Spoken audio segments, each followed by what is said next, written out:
Hi, everyone. It's Hugo Bowne-Anderson here.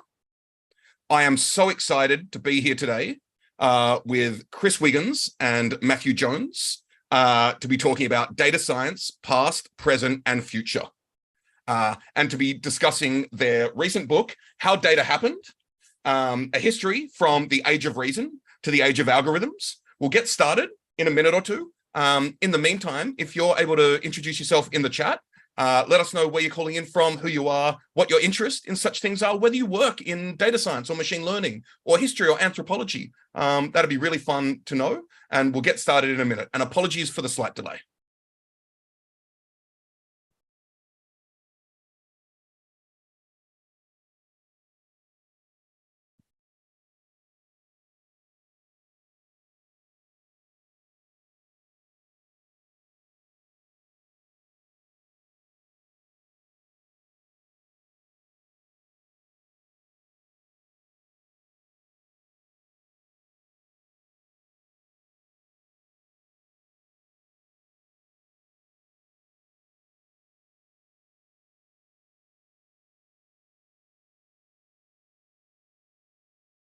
All right, well, let's get started. Chris and Matthew, if you'd be interested in turning your videos on, we can jump in. Good afternoon. How are you both? Wonderful. Great to be here. Thanks for having us. Yeah, thanks so much. Such a wonderful pleasure. And thank you all for joining the live stream of this podcast recording as well. As I mentioned, if you're able to introduce yourself in the chat, that'd be really fun to know who you are and where you're dialing in from and what line of work you're in. And I'd just love to start by introducing both Chris and Matthew. Chris is an associate professor of applied mathematics at Columbia University and the New York Times chief data scientist. Matthew Jones is a professor of history at Princeton University and has been a Guggenheim Fellow. But Matthew, you're very recently at Princeton, correct? And previously at Columbia. That's right. I'm about 2 weeks at Princeton. Fantastic. And you both, in the spring, published a book, How Data Happened, that we're here to talk about today, based upon a course that you developed together for several years as well.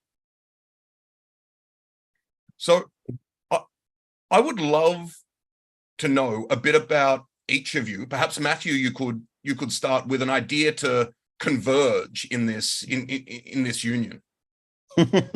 So yeah, I'm a historian of computing and of mathematics, and my own development was someone who was sort of, you know, when I was young, very deeply interested in computing and then pure mathematics, before I took a sort of humanistic turn and became interested in fundamentally questions of how is it that mathematics in particular and mathematically inspired things, axiomatics and other sorts, how do they come to have the prestige and importance they do in modernity from the late 17th century onward?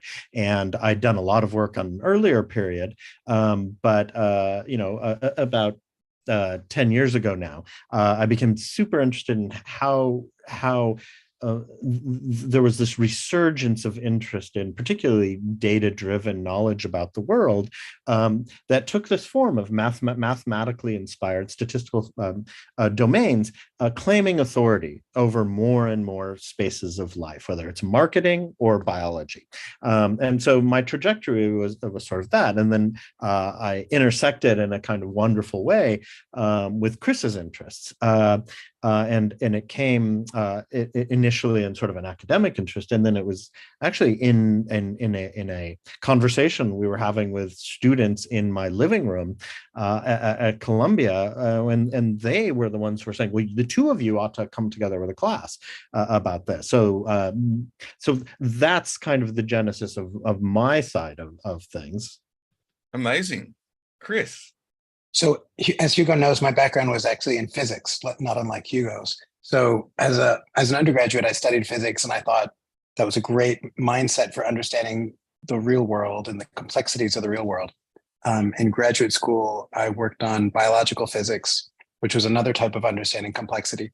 And I went to graduate school at a time when biology became a data science. It sort of had its data moment in the late 90s. with the sequencing of freely living organisms. So when that happened, I started my graduate degree at a time when biologists were not so interested in that kind of approach. And by the time I finished my PhD, biologists were very interested in trying to understand how do we make sense of abundant data. It was an example where a technological toolset change had driven a real change in mindset and it led to a bunch of discussions about, what even is the role of hypotheses or data in trying to figure out what's true. So my research shifted as I tried to understand what is wheat and what is chaff when it comes to people trying to use data to make sense of what's true in biology. And en route, I realized that there was a lot of ways that we could sort of stress test applications of what we now call machine learning in different fields of the natural sciences. So that's sort of how I got interested in understanding data and how we use data as a tool to make sense of what is true. And around 2013, I started wondering, like, how did it get this way? How did the field of machine learning come to be? And how do we think of it as being clearly related to, but separate from statistics and the ancient field of artificial intelligence, which nobody was talking about when I started my graduate degree, or data science, which people were just starting to talk about when Matt and I met each other. And Matt actually gave a lecture on the history of machine learning, if I remember correctly, in the spring of 2013. So that was a great time for Matt and I to start talking about really understanding the history of these ideas for a variety of reasons. And then we were fortunate enough to develop that into a class and then this book. Fantastic. Thank you. And I do think it's wonderful, and definitely there's a significant lack of, for all the talk of interdisciplinary research that happens, like the quote unquote sciences meeting the quote unquote humanities is something we definitively don't see enough of, I think. And people should check out the course online. If you Google data PPF, I'll put the link in the show notes as well. You'll find it, because there are accompanying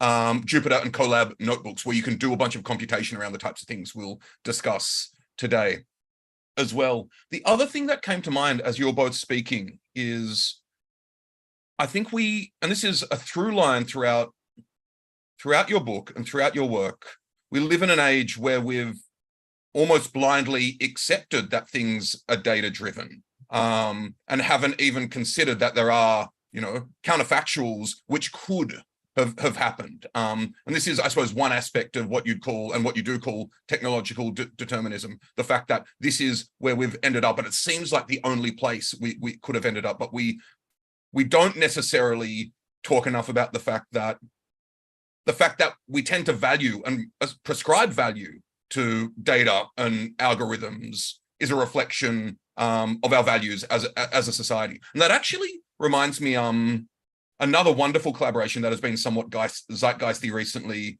Have either of you read The Dawn of Everything? Graeber and Wengrove? I'm a big fan. Yeah.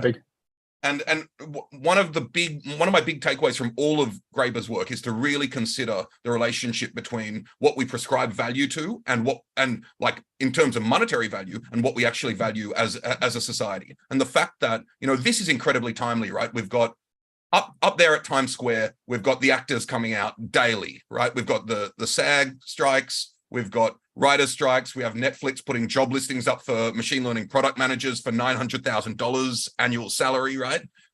So the fact that we're collectively, or there is a collective prescription of serious value to algorithms, to this skill set, to STEM, I think is not only worth interrogating, but we almost have, I'd hate to use the word should or responsibility, and we'll get to the word should when we come to a discussion of ethics. But I'm wondering if you, to this end, you opened the book talking about the stakes of it. Your first chapter is called The Stakes of Everything we're talking about here. So I've set some of the stakes, but maybe you can tell us why this is important, why you spent so much time writing this book and this course as well. What are the stakes? So certainly when we started writing the book and developing the class in 2017, the first time we taught the class was 2017. It was a time when a lot of students were starting to realize the impact of algorithmic decision systems on their world. So I think within the community of people who follow like science and technology studies, the STS community, there are certainly many academics who had been pointing out, maybe we should think twice about, taking all of the most important aspects of our society and putting it on top of machine learning and seeing what happens. Maybe we should think twice about handing over control of so many civic functions to private corporations that are maximizing profit. But in general population, that wasn't nearly as prominent a dialogue until around that time. And so we felt like it was useful to open up with like, why is now a good time for a history of data? Why is now a good time to really think about the root causes of how we got there? Thinking about history, we claim, is useful also for making the present strange. So as you were invoking the idea of the fallacy of technological determinism, part of the utility of history is to say, it hasn't been that way forever. And related, it doesn't have to be that way now. So there's an intellectual use to history there in making the present strange by saying it doesn't have to be that way because it could easily have been some other way if any one of these chance events hadn't happened. But the other thing that the book tries to argue is it doesn't have to be that way because the people who are arguing that it does have to be that way are usually people who benefit from the world being that big way. vested interest. Yeah. So part of the story of the book is truth, and part of the story of the book is power. Yeah, and I mean, just to pick up on what both you were saying, you set us up beautifully, because the idea of technological determinism is it makes it as if it makes it appear as if it's necessary that we should have the kind of value changes you're talking about. And those value changes happen both in the domain of knowledge, that we're no longer going to pursue, say, knowledge that looked like physics. We're going to do something that's much more empirical and algorithmic driven, but also the values of what it is that we accept in employment, and who it is to be, whose points of view are to be valued, and who's valued in the employment. So if you start removing the fallacy of technological determinism, you recognize the moments in which those values are contested, then the way in which people come to what appears to be a consensus, and then they hide the fact that that this work has been done, that there are certain people who benefit from certain visions of what values matter. Absolutely. And I think that's a lovely point, because that dovetails really nicely in, we're talking about data today, right? And as you both know well, data comes from the Latin verb dare, to give. And I can't remember my college Latin, whether it's a gerund or gerundive, but data is that which is given, right? Which makes it seem like it's something handed down from Mount Olympus or the heavens. I'm mixing my ancient civilizations here. But actually, a good friend of mine, Cassie Kozakov, who's chief decision scientist at Google, her Twitter handle is Quasita, which is that which is sought, not that which is given. And so I'd like to hear from you two to unpack kind of the biases that data has, in light of the fact that we're told it's something which I suppose should be uncontested, because it's given to us and represents ground truth, quote unquote, in some way. So the way we do this with students, instead of being sort of heavy-handed about this, and I could right now give you a long lecture on exactly the transformation in the word data and what happens in the 18th century, but we have them jump into a collection of data sets. The machine learners in the audience will know this Irvine machine, and they pick a data set and they start thinking about, what is the genesis of this data set? Where did it come from? It is not, in fact, manna handed down from heaven. So they always pick like the most bizarre data sets. There's one about horse colic and other sorts of things. And they come to realize, yeah, there's a number, and that number is associated with a clinical diagnosis by a veterinarian. Wait a sec, that's not manna from heaven. That's someone's decision-making processes turned into, a 10-point scale or something. And so the students begin excavating the fact that data is a profoundly human-made thing. It's not just a sort of given kind of thing. And those biases can come in all kinds of ways, right? It could simply be that your instruments are biased, or it could be a sort of broader sense of the bias that you might sort of bring into it. And the point is not that there's the point is very much that to get at that artifactual quality of data, and then have a serious conversation about, why is it that we ascribe data such a value in our society, both positively and negatively? That is the centrality, say, in thinking about how it is that we come to have confidence in certain medicines and not others. Well, that is a profoundly data-driven enterprise, and most of us, I think that's a good idea. So we want to have a sort of balanced conversation that recognizes the artificiality of it, but then moves from there, doesn't hide it. Fantastic. Chris, do you have anything to add there? Oh, only to add that when somebody says, "Oh, this is given to me," it doesn't invite critique, right? Somebody says given, it's rhetorically, it's like, well, this is the data. They were given to me. I don't really have a critique of where they came from beyond that. So as Matt was saying, the exercise that we do with the students, where you actually download some UCI data sets, you successfully get your hands on a CSV, and so you get a bunch of numbers, and then you look at the ancillary metadata, and you're like, wow, what a bunch of ridiculous subjective design choices went into the creation of the CSV. There's nothing sacred about this data set whatsoever. It involves all sorts of subjective human choices. That sort of critique is, I think, not invited by the word given, as though somebody just gave it to me, and that's the end of my critique. Actually, by the way, another etymologically fun thing is some people like to refer to capta, which are the data that are captured, taken rather than given to, because a lot of the data that companies or colonizers are putting to work throughout history is data that were clearly captured rather than given to them. I like how close that is to capture as well. The capture that we're forced to do that constantly, yes, right? exactly. And the other capture. Sorry, my mind's going in several different directions. You mentioned briefly, and this is a through line in your book, state power, but also all different types of power structures. And the history of data is also a history of coercion in a lot of ways. And to this point, what we're discussing, I mean, when I started working in biology, a lot of my colleagues were using a cell line called HeLa cells, which come from an African-American woman called Henrietta Lacks, who did not give consent for her cells to be used. And it's still an ongoing question of how her family will be, what will happen there.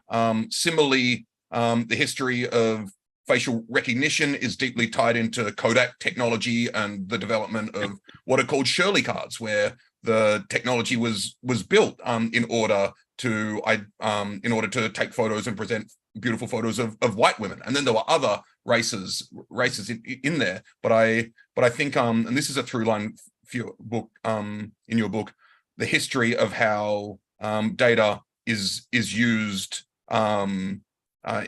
in incredibly racist ways as well, correct? Yeah, absolutely. I mean, people took the technologies of the day and immediately thought, how are we going to use these technologies for making society better? So we spent a lot of time about the Victorian England program, in which a lot of what became mathematical statistics was developed. And the people who were putting data to work and what would become statistics to work were thinking not just about how to make the state great, but how to make society great. And that ended up really being the basis for what went on to become a lot of mathematical statistics. And we, in retrospect, with 100 years separation, look back at it and say, okay, well, that's obviously bad stuff. As we detail in the book, the person who gave us the word correlation and regression is also the person who gave us the word eugenics. But what we try to say in the book is, at the time, these people thought of themselves as very progressive. They thought that they were just trying to make society better. And that's part of the ethical lesson is, how do we now, 100 years later, other than our own biases, how do we know that we are doing things in a way that's really to the good? How do we think about the way we're putting data to work? Yeah, and we want people to think, it's not just that shifts in power are necessarily connected to negative things. It's also connected to many positive things. When you introduce new ways of knowing and acting on the world, it changes who has capabilities. And many of the stories we tell are profoundly, deeply negative ones because the capabilities become increasingly powerful. But so we want people to have a way of thinking about what happens in their organization, their schools, their universities, when there is a transformation in the way people approach the world, decision-making is made. Those are transformations in power for good and often for bad. Yeah, we also wanted to talk about things that were true but unknown. I'm thrilled that you compared our book to anything but David Graeber. One thing that I think is similar to David Graeber's work is how much of his work is looking at histories that everybody just sort of believes to be true, and the extent to which you actually look at the historical record and like, actually, that's not the way things happened at all, which I think is very instructive. Yeah. His book that did that for me the most was the wonderful title of Debt, the first 5,000 first years. 5,000 years, yeah. Where he very turns on its head this idea that, we think money came from bartering and these types of things, but that's absolutely unfounded. And he demonstrates a lot of evidence, incredibly generative work, and I don't necessarily believe at all, but turns it on his head to generate this idea of transactions and money actually stemming from debt relations. For those who are very interested in thinking about data, technology, and race, definitely check out Chris and Matthew's book. Also check out Ruha Benjamin's Race After Technology and everything she's worked on, among other people as well. I want to jump into the Age of Reason in a second, but I think it'll be good just to step back, and if you wouldn't mind giving a brief sense of the time periods your book covers, and then we can dive into each section accordingly. I like to think of it as starting with 1770, the present day. I like 1770 because that's when the word statistics enters the English language. Matt, as a historian, has a better sense than I for what are the fights that we're jumping into at that time. Yeah, so the first part of the book is very much from this late 18th century moment. And to set the scene, you've got in physics, a new kind of physics, the physics of Newton, connected to all sorts of observation that is producing the best predictive predictions anyone has ever produced, and comes to have this incredible prestige in a way that the sciences as we think of them have never had before. So we begin the book there to talk about this moment, a sort of a well over 100-year period in which people are creating all kinds of new statistical things. And in many cases, they're not really getting traction. They want to change the world with them. But it's not really until the 20th century that that you have these pretty dramatic transformations in the way economics works, or medicine, or other sorts of domains. So the beginning of the book stretches in this period where the statistics and a data-driven approach are much more associated with this group of mathematicians and other sorts of people aiming to improve the world. The second half of the book takes on data as much more a kind of engineering problem. And that takes off in the middle of World War II, in which code breaking that's heavily data-based and is based on the use of things like Bayesian algorithms really transforms certain ways of conducting war, and we argue sets the ground for a very much an engineering approach to doing data at incredible scale with large teams of labor and ever greater machines. Where would you take it from there, Chris? Well, I do like the connection to Bayesian, certainly. The other thing I would say is that there's fights. So it's fun to start. You don't want to start a history book when there's just like everybody's agreeing on what is. Yeah. It's nice to start a history book when there's some substantive fight. So we take pains to take, for example, this fight in 1806 about the word statistics and the use of data. So today we think of the word statistics as being about mathematics and data, but not at all. So when the word statistics enters the English language, it's about statecraft. It's about the science of running the state. And so we have this nice passage from 1806 with statisticians deriding the use of tables of numbers, and trying to understand different countries. Those people who do so are derided as table makers or vulgar statisticians, whereas the high statistics is understanding the greatness of the men who run the country and things like that. So it's fun to start at a point where the use of data is being contested. And that certainly I saw when I was working with biologists in the late 90s. There were plenty of fights about whether or not we should be trying to use statistical techniques and lots of sequence data or functional genomics data and whatnot. Whereas we had hundreds of years of understanding molecular biology in a particular way. Why should data and why should statistical approaches have an equal seat at the table with the other ways that we had come to understand the world? I might say epistemic virtues and ways of knowing. Yeah, and then the third part of the book is very much how do we get machine learning and data science? And we begin by telling the story of artificial intelligence when it wanted nothing to do with data, in which data was a kind of dirty domain that maybe engineers dealt with, but not computer scientists, and was lavishly funded. And we tell the story of how that changed. How did that change? And then how did it become integrated into business models, into modes of scientific analysis? And and thus it moves us fully into the realm of the histories of business, of the economy, and histories of privacy. And we end the book with some thoughts, not about exactly what is it we're supposed to do, but rather do we think this historical approach equips readers to be more engaged citizens in the conversations we're having.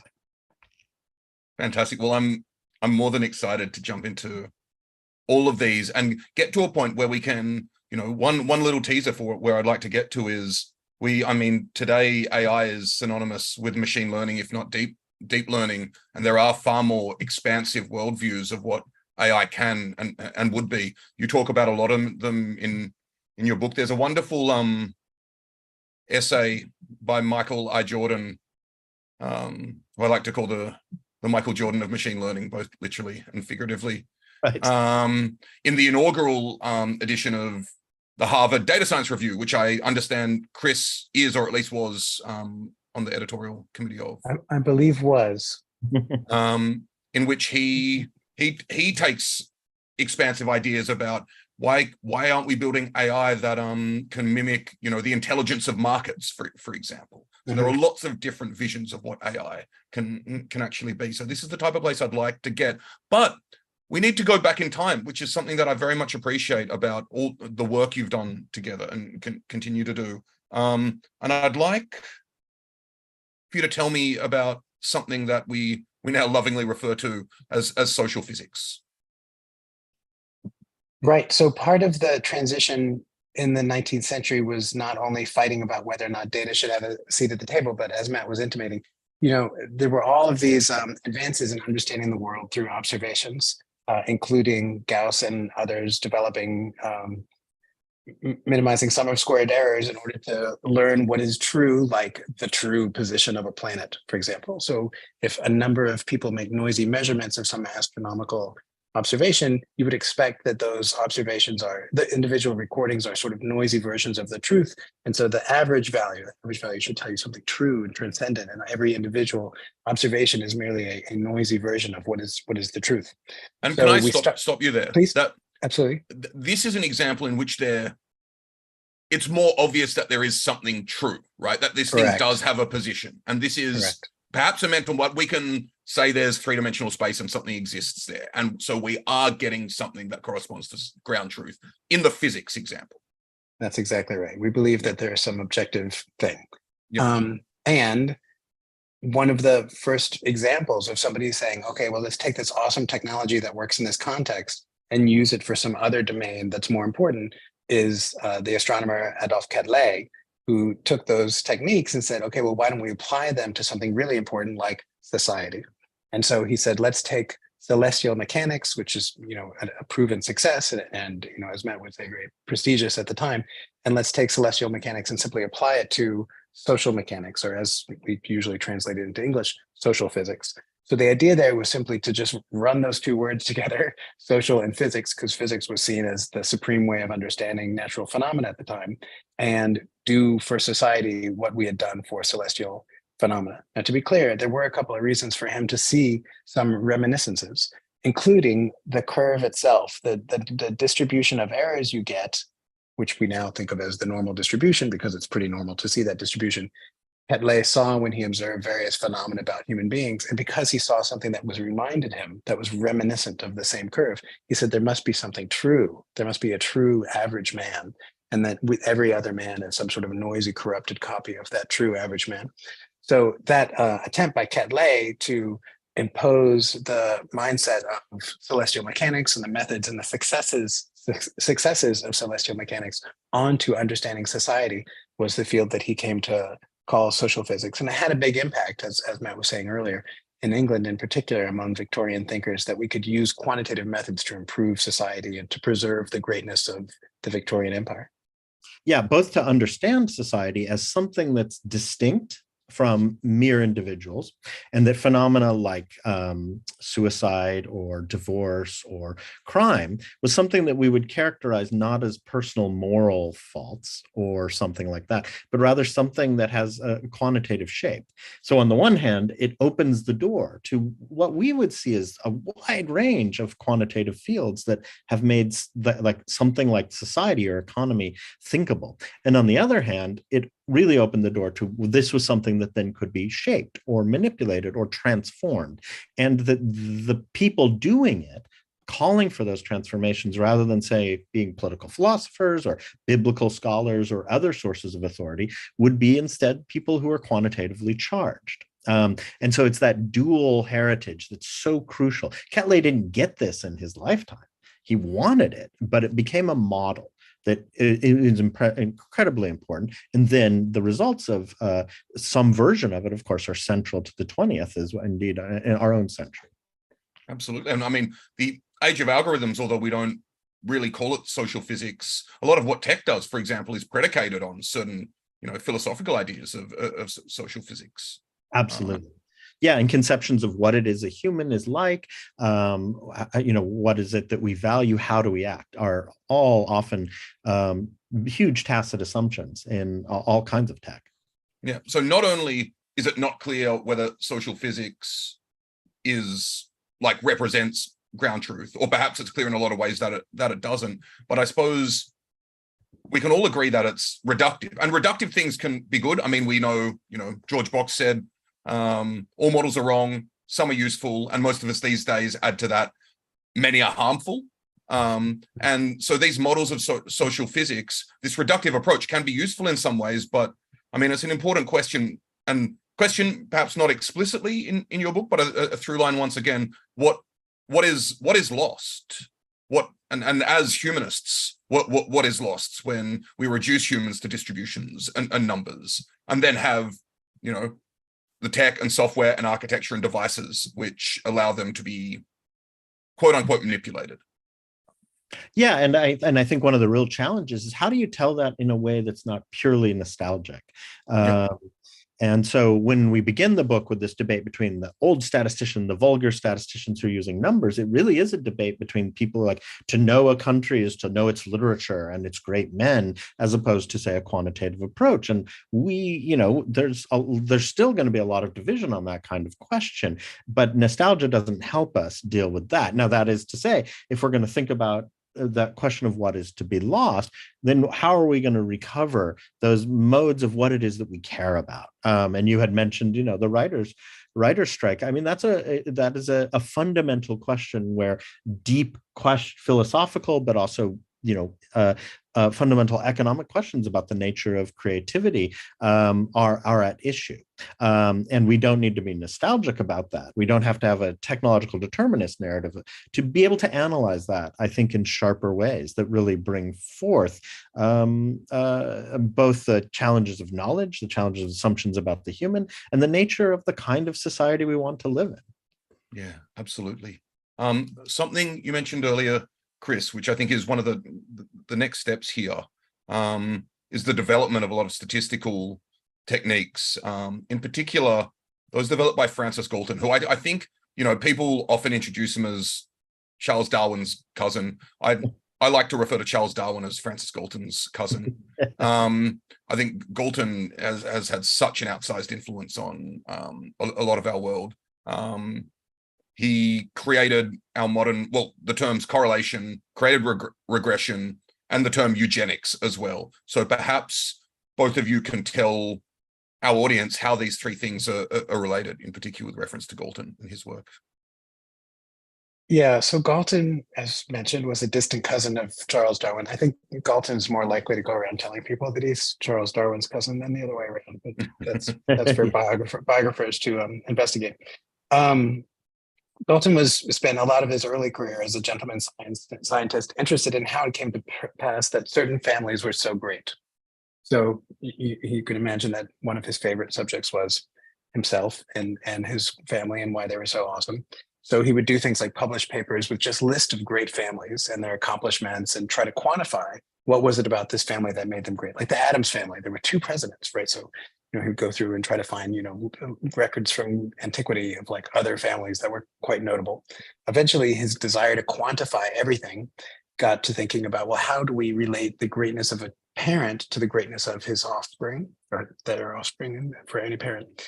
Now, you can't easily quantify how great people are. And in fact, that over later chapters, we saw how people tried to define intelligence in terms of some measurable quantity of how smart you are. But you can measure height. So he published some papers looking at the height of parents and the height of children, with, for him, a depressing result, but he probably should have noticed that if you just look at the scatter plot of how high is the parent, how tall is the parent and how tall is the child, you'll see this regression in their height to a more average height, right? That's what you really have to get. And the slope of that he called the regression coefficient, as the children regress to a more mean height, even though their parents are quite tall and quite great. So something easy to measure like height was used as a proxy for something what he was really interested in, which was the greatness of, or the worth, the genetic worth in later writing of these families. That all played into his interest in eugenics and how we could use the ideas of his cousin Charles, which were all about the relationship between fitness, meaning the number of viable offspring you have, and genetic determinants, to how we should, as a society, and again, getting back to this greatness of the Victorian Empire, maintain the greatness of the Victorian Empire by making sure that great people were fit in the Darwinian sense of fitness. They were having many viable offspring.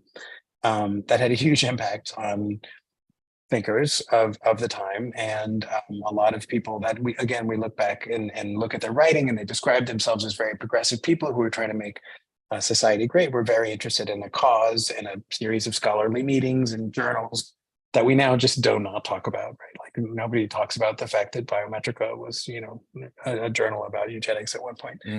But it played directly into the development of mathematical statistics. So that's a lot of what goes on in chapter 3 of the book, before statistics as a cause starts getting used for very applied and also monetary purposes in the personage of Guinness. So the beer maker Guinness starts using statistics, and a lot of the same methods get used to make better and more profitable beer. And then countries who see their wealth as being dictated by agricultural greatness and the ability to produce lots of viable food also start putting statistics to work for trying to understand what's going to be useful in the context of agriculture. And this is a really important point with respect to Guinness and Gossett, is it? Student, as we... Yeah, he's forced to publish under a pseudonym, and his pseudonym is student because he sees himself as a student of elder Pearson, Carl Pearson, rather than Egon Pearson, the younger Pearson. Yeah. And of course, for those listening, he came up with student's t-test, which many would argue, and I'm one of them, has been overused, at least in the past half century. But I think a very key point here is this was these techniques were developed for industrial purposes on specific timelines. So when we think about data science now, there are many ways to slice what data science is, but one way is, as opposed to the academic sciences, it's driven by industrial needs on a timeline, and we have to get things done right now. And so this is one of kind of the first really serious examples of that type of stuff, right? Yeah, and one of the things that we tell a story of how that kind of testing, which is a radically new way of thinking about how do you make decisions, right? It builds on this, burgeoning statistical science, but it answers questions to say, how do we make decisions under uncertainty, and gives an answer that is, not perfect truth. The whole point is you don't have perfect truth, and you've got a profit motive. You can't plant barley for the next 25 years before you make a decision. No glass of Guinness is going to let you do that. But that develops, and then it gets taken up by people who are heavily mathematically inclined. And so from the beginning, it explodes as a way of thinking about industrial practice, but then it also takes on a second life in a much more mathematical way when it's a conception of concerns about truth. And there comes to be a sort of very vibrant fight where the terms can be seem strange strange and philosophical about the nature of statistical knowledge, but is really fundamentally a question of what is it is to do statistics. Is it about decision making, or is it about sort of really finding truth in this sort of thing? And that bifurcation actually that is central to the development of mathematical statistics in the 20th century, and then and then in a longer story to the development of the sort of data-driven sciences, focused often on industrial processes and other kinds of very much profit-driven things. So from very early on, we see that kind of bifurcation in some of our favorite stories. Great point. Fantastic. Yeah, I forgot that one of the points of the book. It's great to hear Matt talk about the book. It reminds me of.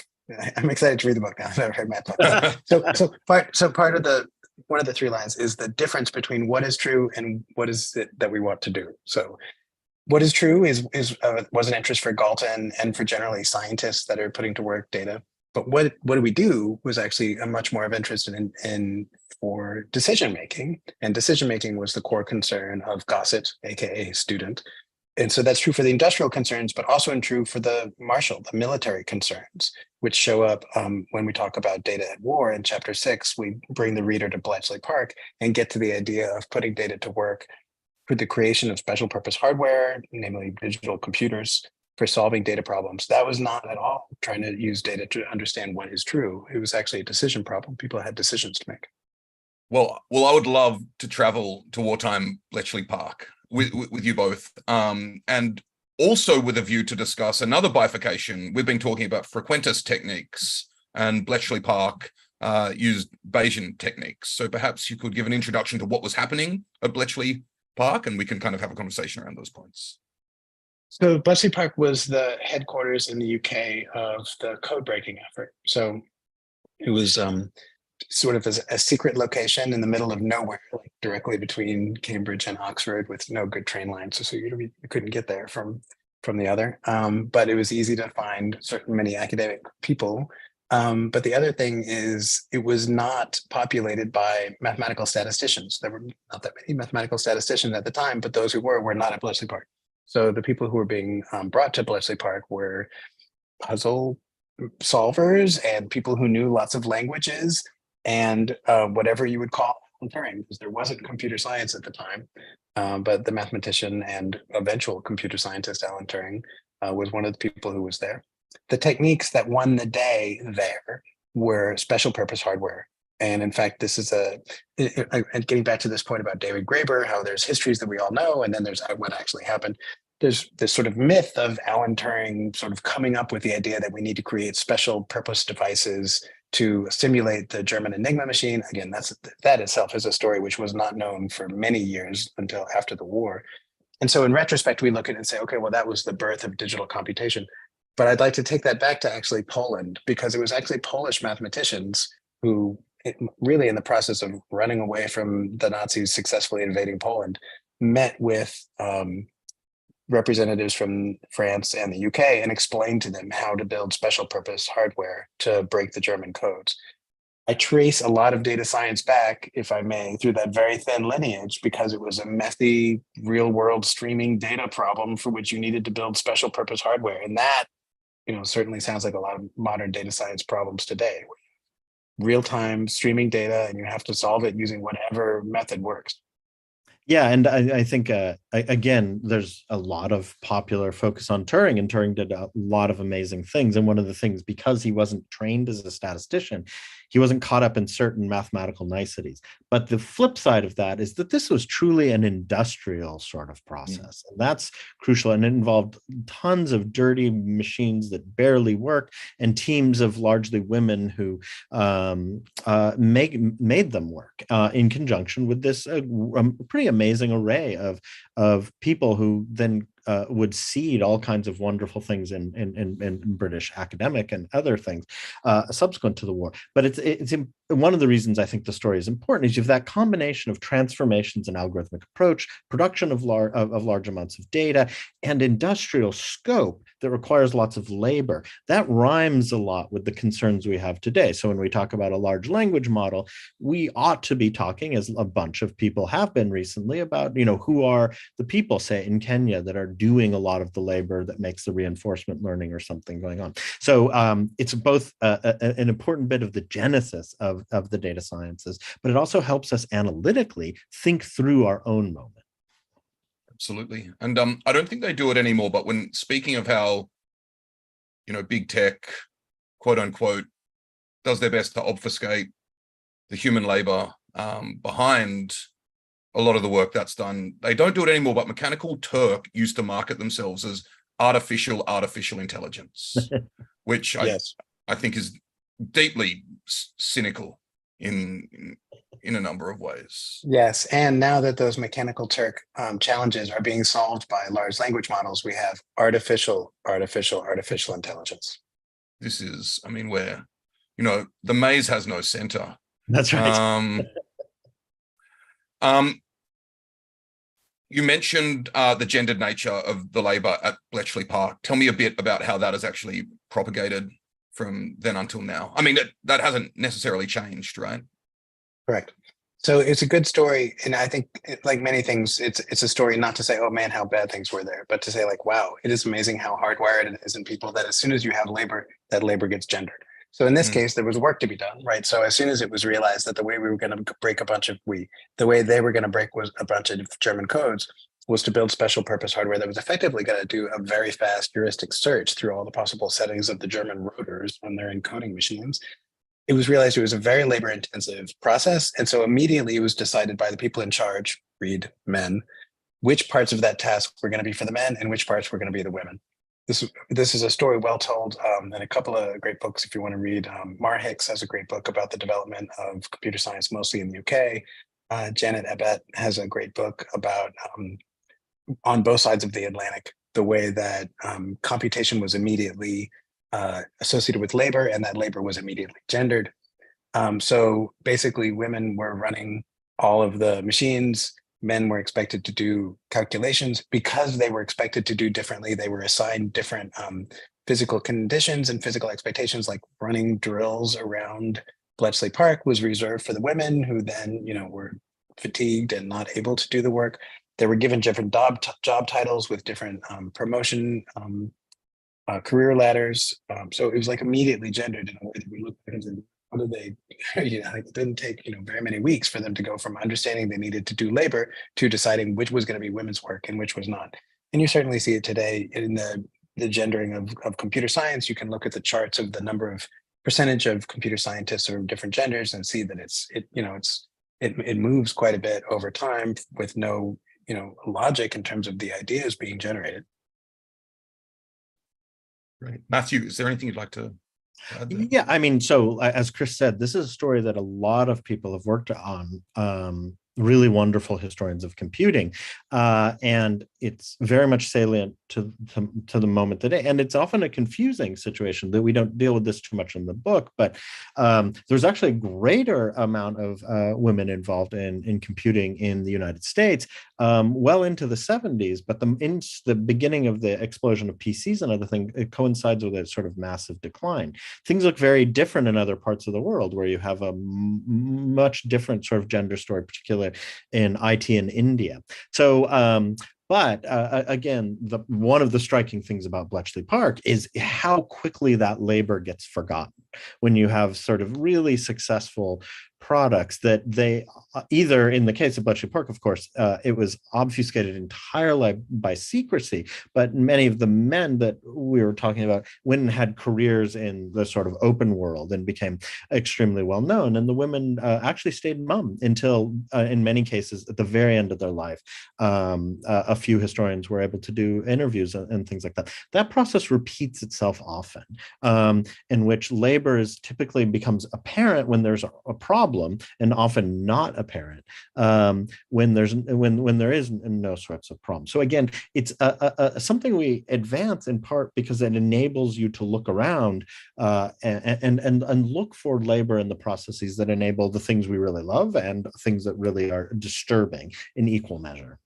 Yeah, great. And I hope we come back to kind of gig economy and labor in tech and who creates value and who obfuscates who creates value. But I do want to mention there's ghost work that you talk about in your book by Mary Gray, and I apologize, I can't remember her wonderful co-author's name. Sid Surrey. Yeah, exactly. Is a wonderful and very challenging book about the gig economy that underlies a lot of what we consider AI. There's also a book called Custodians of the Internet by a guy, Tarleton Gillespie, yeah. Yeah, and I think he came out of UC Davis, the same department that Mary Gray and Fred Turner. I mean, this department like produced some of the great minds as far as I'm concerned. But he has a chapter on the hidden labor force behind a lot of social media and how social media has deep incentives to make us think that AI is doing a lot of the work because they want to be, well, there's a lot of speculation and money behind AI. But I mention this because he's a beautiful writer, but he has one sentence that I love so much. It's platforms dream of electric shepherds, which I think is fantastic. Before we get to the age of algorithms, maybe you can tell me a bit about, because we've got a technical audience today, a bit about Bayes' theorem and how it was used at Bletchley. Sure. So part of the story about Bletchley is, as I was getting to this before and I managed to distract myself. So the people who were at Bletchley Park were not coming from the two fighting camps of the day. So there was in the story of how mathematical statistics developed, we tell the story of Fisher, R.A. Fisher, who's well known to many people in statistics, and Jerzy Neyman. And when we teach undergraduates today, majoring in statistics or majoring in other fields that use statistics, we teach them this sort of hybrid synthesis of Fisher's approach and Neyman's approach. Neyman was interested in making decisions. He was not so interested in models or what's true. Fisher was simply interested in saying, what's the probability I would have gotten this result by chance rather than under some particular manipulation?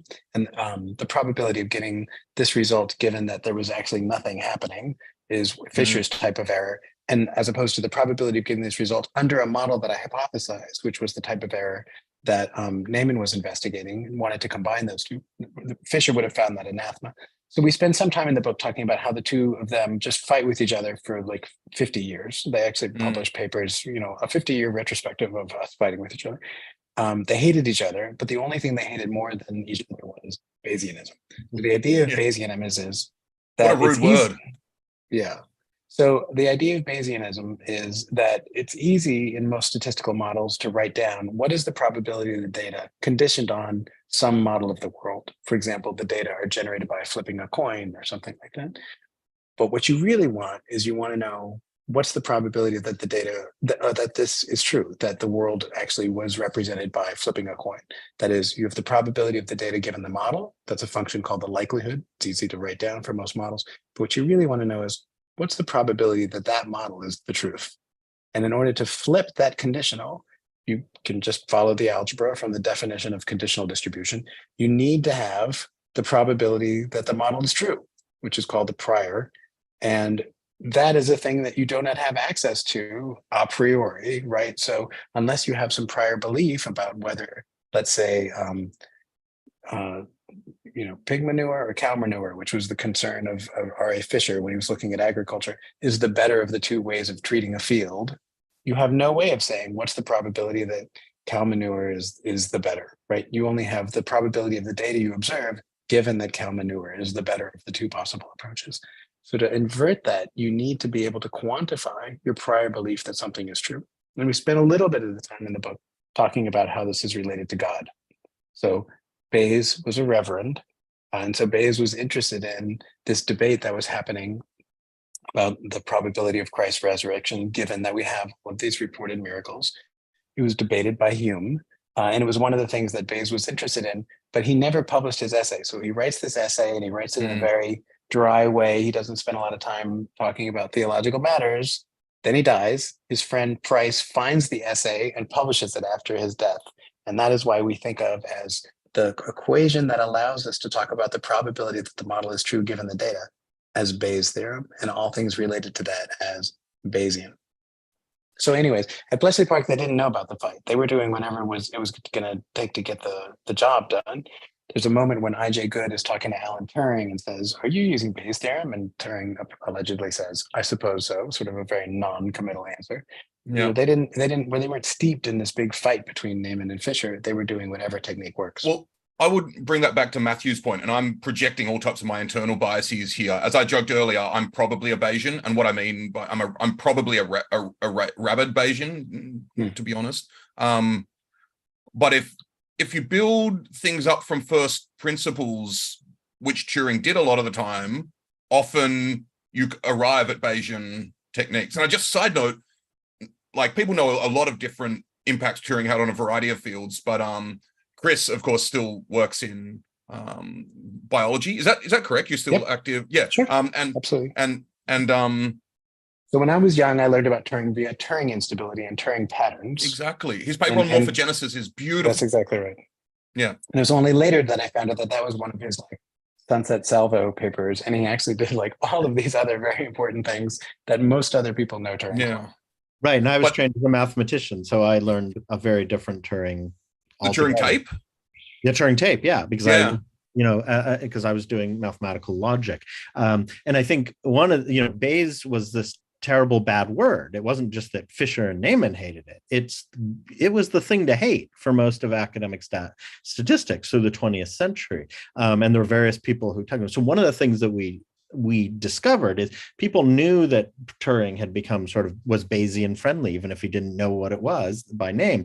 But we discovered that the NSA, the National Security Agency, and other places in communications intelligence, which were doing very classified work, remained hotbeds of Bayesianism throughout the Cold War period. So while academia was adamantly anti-Bayes, in intelligence quarters, Bayes was what was used all the time. And in fact, they have learned, on the one hand, they're like, we don't know what it's called. There's this Bayes guy, I think. And on the other hand, they have footnotes. They're like, well, we don't care about this prior.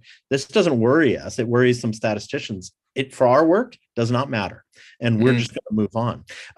And the people who then become major apostles of Bayes, and that are usually anathematized throughout the 20th century, often had sort of connections with the intelligence world, like Good. And so they found ways to sort of take the gospel of Bayes out of intelligence and cast it into another domain. So Good does this with biology and other sorts of things. So we're able to track this world in which there's a sort of underworld of data-driven industrial Bayesian analysis, largely in the classified world, and it pokes out in various places in industrial statistics, in academic statistics, in the philosophy of science, before it gains the prominence that it gains in the last 40 years maybe. But you're exactly right, Hugo. It follows just from the laws of probability. For example, you can write down what's the probability that you test positive on the COVID test, given that you have COVID. But what you really want to know is, do I have COVID? What's the probability I have COVID? That's an example that we talked through in the book about. You actually want to invert that probability. You're using Bayes' rule. Exactly. And it's actually quite counterintuitive. You end up encountering the base rate fallacy, right? And having to correct for that. I am also interested in academia as well. One of the reasons frequentism was so strong, I mean, and these statistical techniques, Fisher was a powerhouse and a wonderful marketer in his own way, and kind of like a pretty heavy hitter, right? Fisher and Neyman both. Yeah, they were both confident. Yeah, there's a story. They were both incredibly heavy hitters, and in helping to set up an academic discipline of statistics modeled not on, say, a data-intensive industrial process, but on mathematics itself. So right after the war, when the NSF gets founded in the United States, statistics is classified with math. And it doesn't have to be that way. And why was that good? Well, that meant stats would get funding from the NSF because applied sciences didn't. But it had the side effect of turning it into a much more not just academic is the wrong word, but if their model is axiomatic mathematics, then your model is not empirical data. driven science. Now, it's a little bit of a too big of a brush, but there's also something that I think is important if we're going to get to the history of AI. That for much of the middle of the 20th century, despite the explosion of data of all forms of empirical work, the prestige of forms of scientific knowledge that were as based on mathematics as possible, axiomatic mathematics, distant from data. There was a real anti-empirical current that runs through, runs through physics, but it also affects many disciplines, economics, the axiomatization of quantum mechanics, but also when Noam Chomsky pushes against behaviorism in linguistics, it's in the name of a kind of anti-empiricism. That has huge prestige that only becomes, in some sense, pushed aside towards the end of the 20th century. It's a little bit of an academic story, a little bit of a philosophical story, but it's a surprising story. So when we talk about AI, in the middle of the 20th century, the AI was generally anti-empirical because it was part of a world in which that which was to be emulated was precisely mathematical reasoning or chess playing or things like that. Fantastic. Well, I'm really excited to get there. I do want to make one point to Chris's point about Bayesianism requiring a prior. You're absolutely right. I do think what it's forcing you to do, though, is to make your assumptions explicit.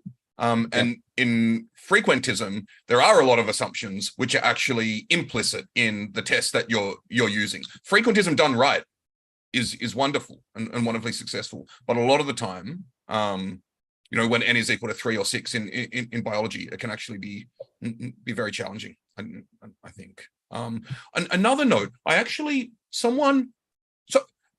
did in your acknowledgements of this book, this is pretty subtle. You thank Rob Phillips. Is that Rob Phillips from Caltech? Oh yeah, Molecular biology of the cell. So I used to spend summers with Rob up at Woods Hole at the Marine Biology Lab in Cape Cod, teaching stuff, biology stuff, right? And he once, and I'm gonna paraphrase him and misquote him, but he was like, "What's up with all of these? Why are we doing statistical tests, Hugo?"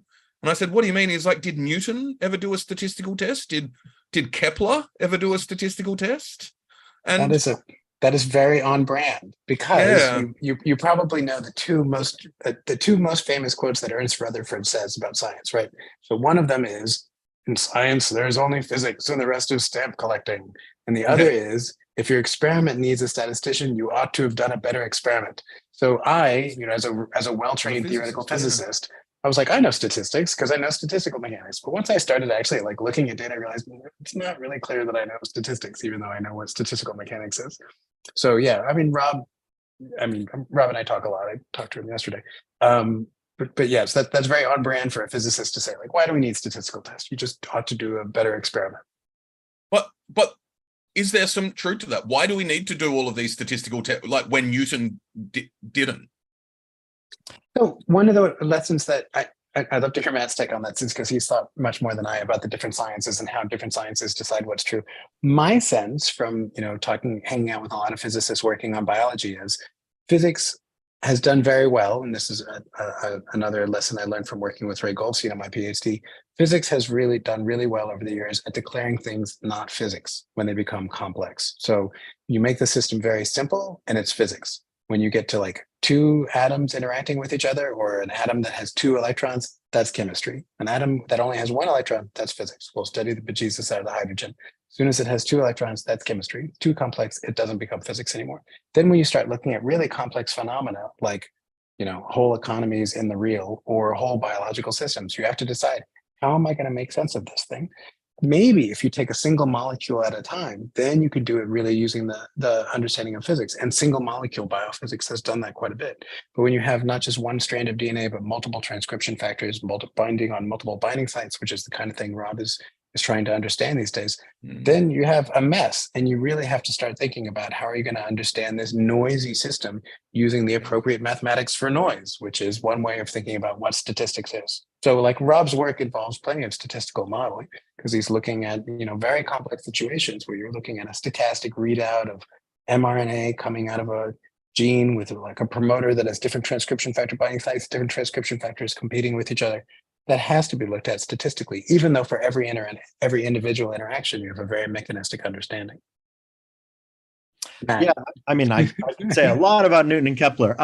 But That's right. One of the things about Newton is that Newton, when he writes his book, this is in 1787, he writes a book called Mathematical Principles of Natural Philosophy, and it's a riff on a book by Descartes called Principles of Philosophy. And one of the reasons it's so transformative for understanding the sciences, but understanding is that it says, if you want to understand the way nature works, you are interested in causes and you're interested in their mathematical effects, but you don't need to, in fact, know all of the mechanisms in order to have knowledge. So Descartes was, in some sense, very conservative and said, what you need to know what nature is, and that's natural philosophy at the time, you need to understand mechanisms. And Newton says, well, we're not that's something we're not usually going to be capable of. So instead, I'm going to provide you with a whole slew of mathematical techniques that then you can try to figure out which mathematical world we in fact inhabit. And what Newton didn't have, though, was sort of standardized ways of data reduction or of comparing those sorts of things. So these are kind of open questions. So on the one hand, Newton is a great paradigm of how it is that what it is that matters in science changes dramatically.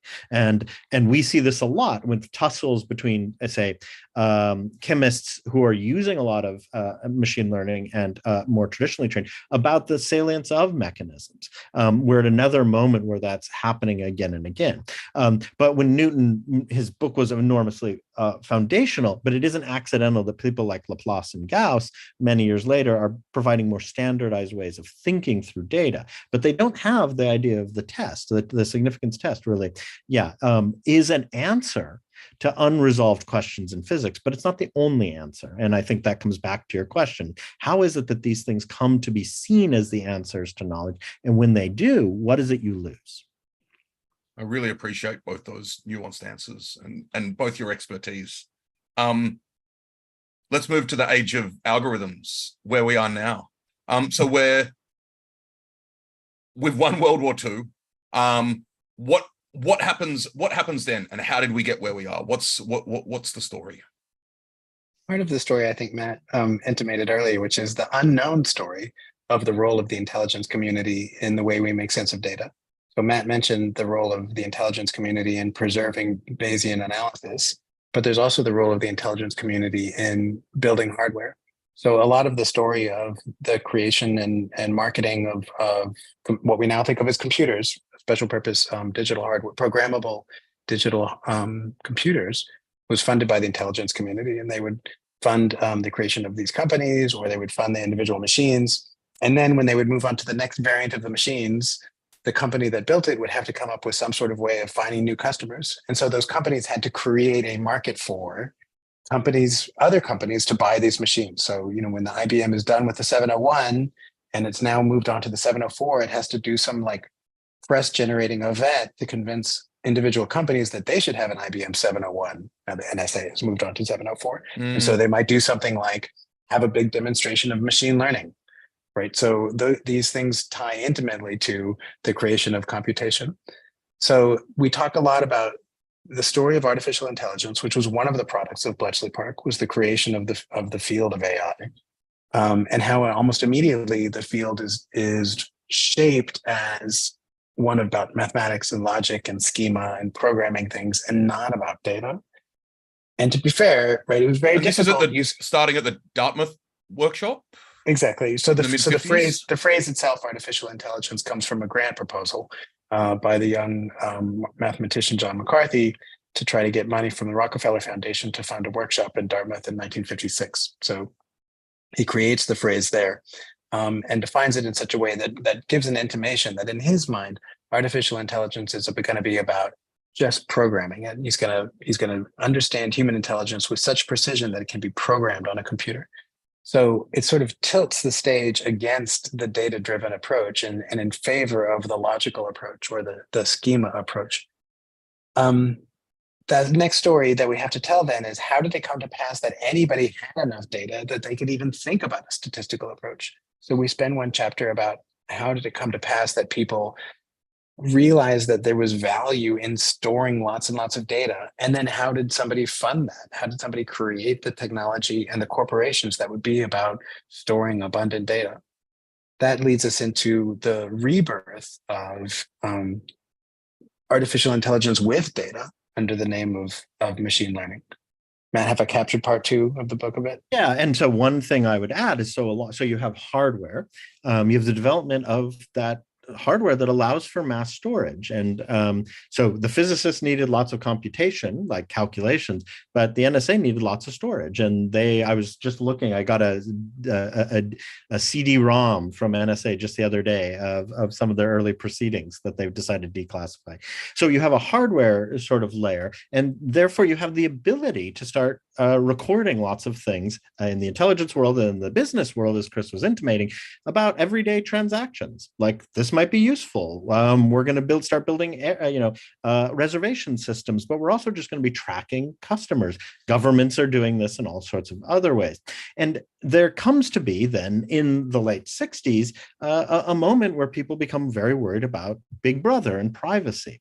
And the way it plays out, there's a moment in around 1974, sort of right around Watergate, when there's a huge distrust in government for very, very good reasons. A privacy conversation happens in the United States, and a bill is introduced to both houses of Congress, and it says, people ought to have control of their data, and they ought to have control of their data in public settings, the government, and in private settings. Now, the way it plays out is that the US gets a very robust privacy law, but only for government data. And the commercial realm is allowed to sort of to be far less regulated. And only to be regulated in certain sectors. Why does this really matter? Because it creates the possibility of there being the large pools of data about individuals that there are very few restrictions on. And this is highly contingent. This didn't have to go down the way it did. There were lots of people who were saying, I know you want to record all this data, Sears, it could be problematic, but it comes to seem natural that consumer data should be available for all kinds of purposes. And this data is in fact, in many ways, underused into the 1980s, but then it provides in many ways the foundation for the explosion of machine learning and data science based on an assumption that, say, consumer data is just out there to be used unless it's in certain quadrants where it's highly regulated. I love that. And I mean, that formulation, I don't love that this is how things have played out. A horrible statement that would be.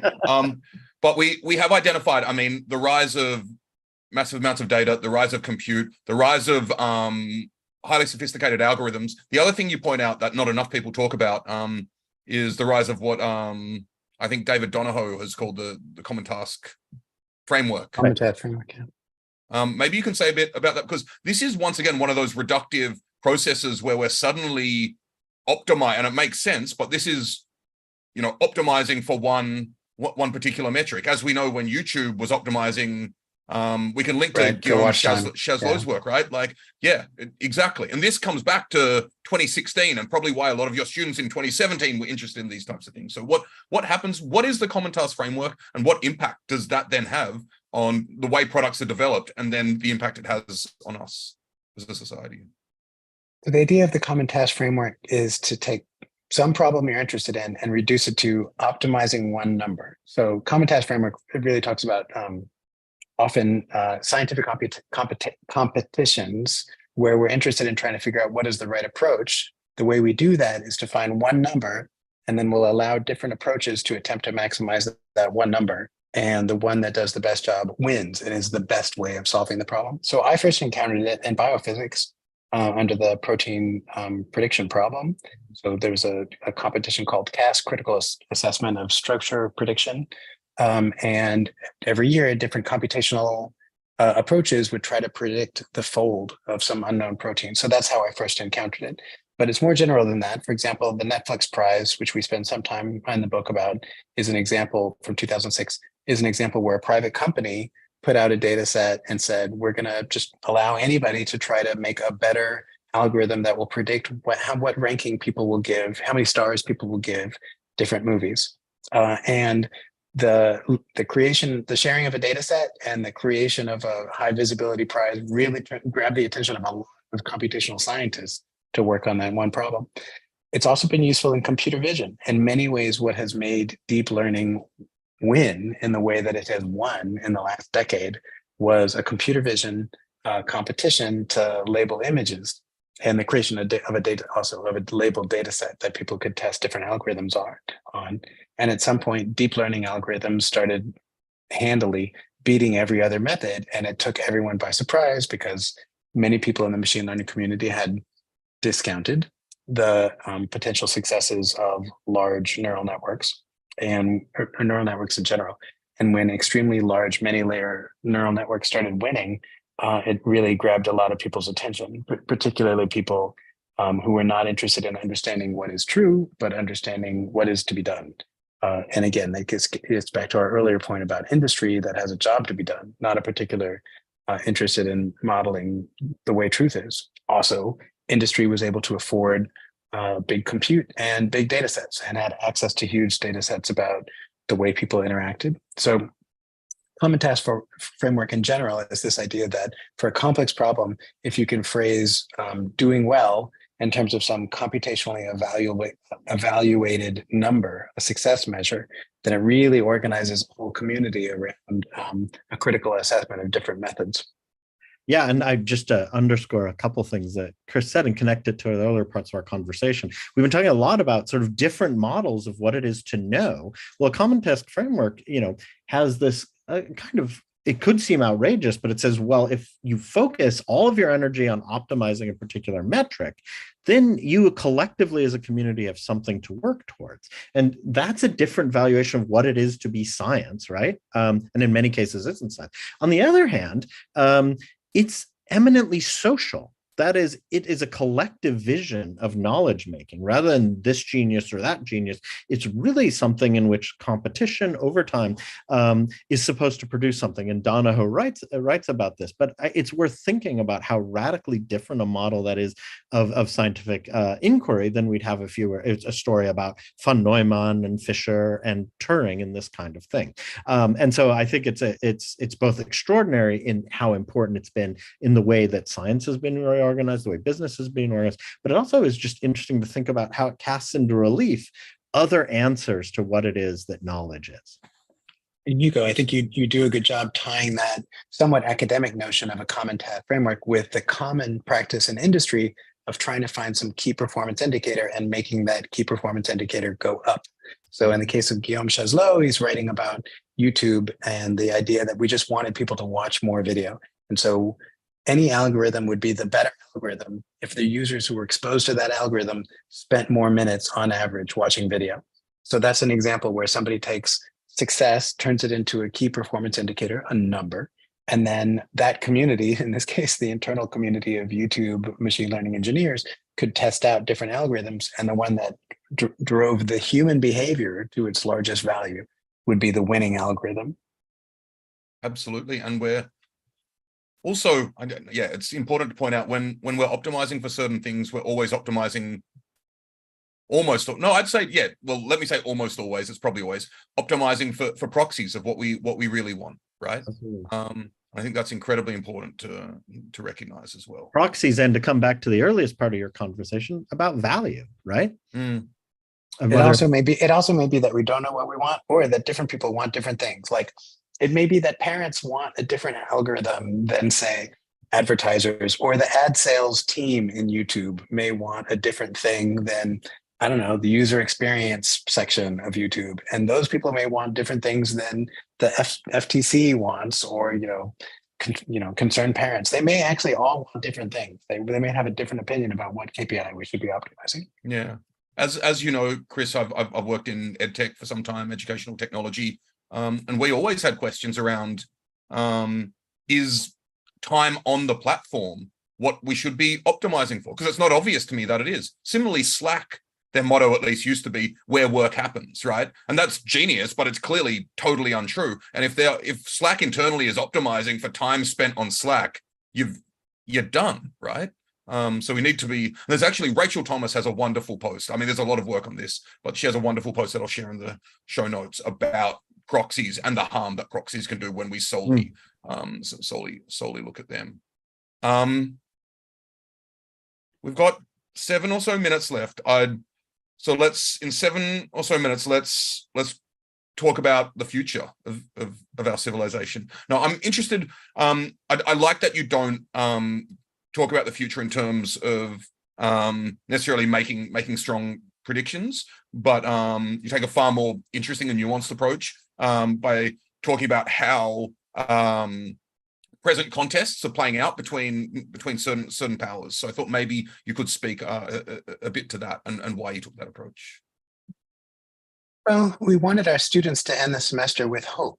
So, if we start the semester as we did with the stakes, and we build on top of, as we mentioned earlier, great books by Ruha Benjamin or Cathy O'Neill or, Sophia Noble or other scholars, and we sort of set out like, there's something wrong on the internet. We don't want to end the semester just being like, there's something really wrong on the internet. And there's lots of, people, making a lot of money by making sure things stay wrong on the internet. We wanted to close with some sort of hope. And so we spent the chapter on the future talking about what are the present contests such that the resolutions of those contests are going to determine the role of automated decision systems in our futures. We try to get somewhat analytic because there's many ways of talking about power. So we try to be somewhat analytic and say, let's talk about corporate power and state power, but also people power. That is, what are the roles of individuals who provide private ordering, to use a more scholarly term rather than people power, but the role of individuals in shaping the dynamics of states and companies.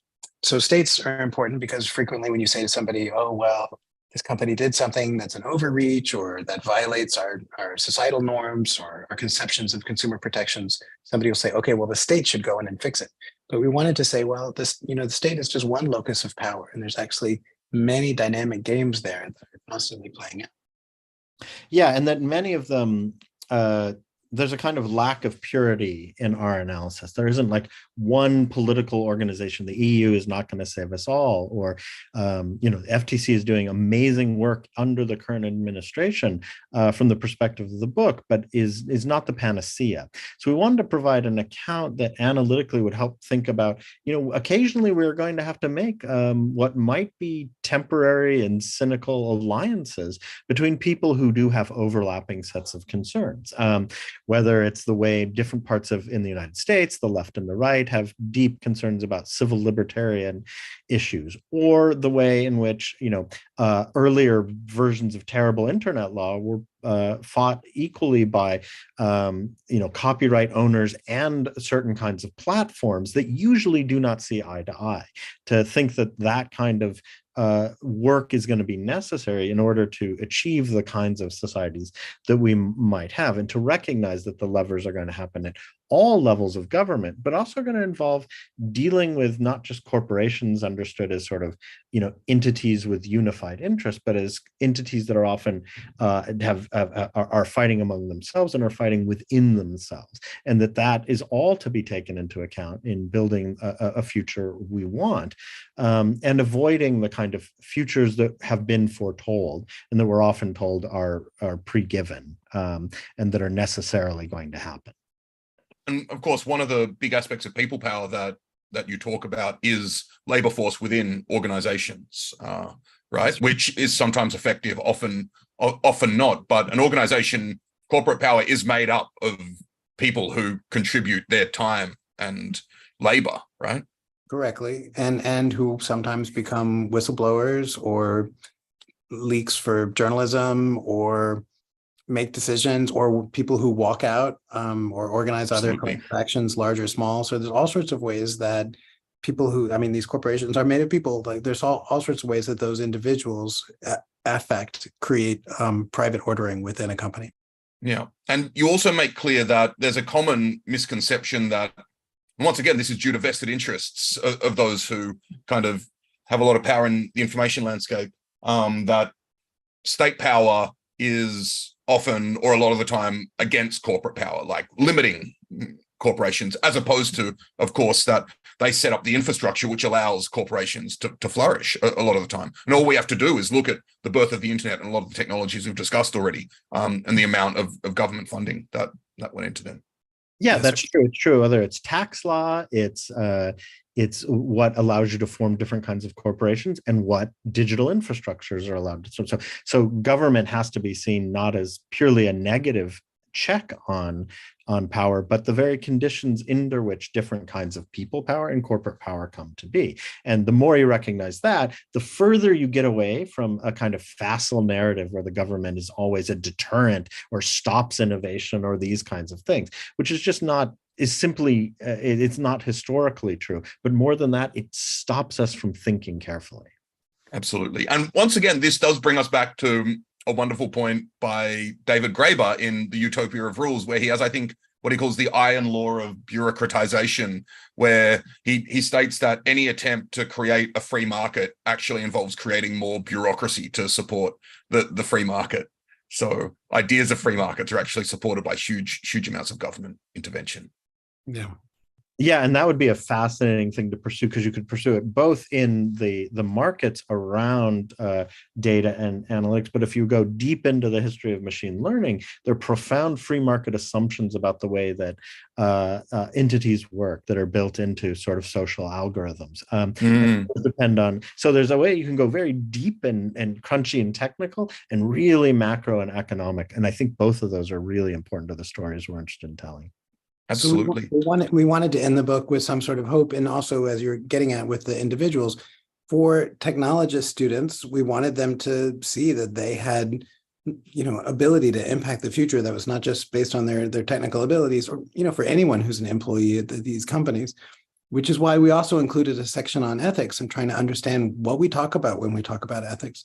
It's a word that's used sort of as a capacious term. We sort of put, like a piece of luggage, we put in that luggage everything we want for these companies to have some sort of checks and balances, the way we expect to have checks and balances on states. But it's slippery fish, ethics is, defining it, let alone designing a process for enhancing ethics. And when we wrote the book, we were like, well, maybe this is a solved problem and companies are hiring ethicists. But by the time we had finished writing the book, it was pretty clear that companies were firing a lot of their ethicists, and there still remains, as we put it in the book, a battle for data ethics. Yeah, and I am sorry we didn't make it to really talk about your ethics chapter, and I do encourage everyone to read that, because the history of the development of institutional review boards, IRBs, based around the Belmont principles, how Facebook has adopted some formulation of those, is actually very important for anyone who works in this space to know about. The use of heuristics as opposed to like hard set rules and checklists, I think, is also something very much worth thinking more about. We do need to wrap up, but as I have one last question. As you know, we have a highly technical audience who is not necessarily the only audience for this book. So I'm wondering, for all the data scientists, machine learning engineers, platform engineers, CTOs out there listening, what can they think about more, or what would you like to see them do? Buy the book, I would say. Yeah. And then buy it for their teams. Have a book club at work. Yeah, I think that would be great. No, I do think that the book is useful for technologists and non-technologists alike. I mean, when we started teaching the class, at some point we realized there's really important and interesting information that is being taught neither to the technologists nor to the humanists. So yeah.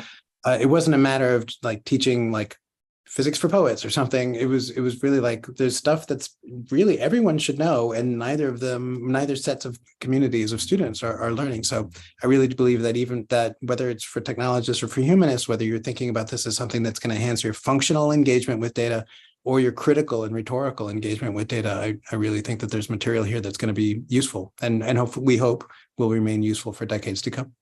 Yeah, and just on that note, when we say critical, critical could be just a negative account, and critical we mean more in the sense of sort of being really more aware of what are the decisions and the valuations that have gone into.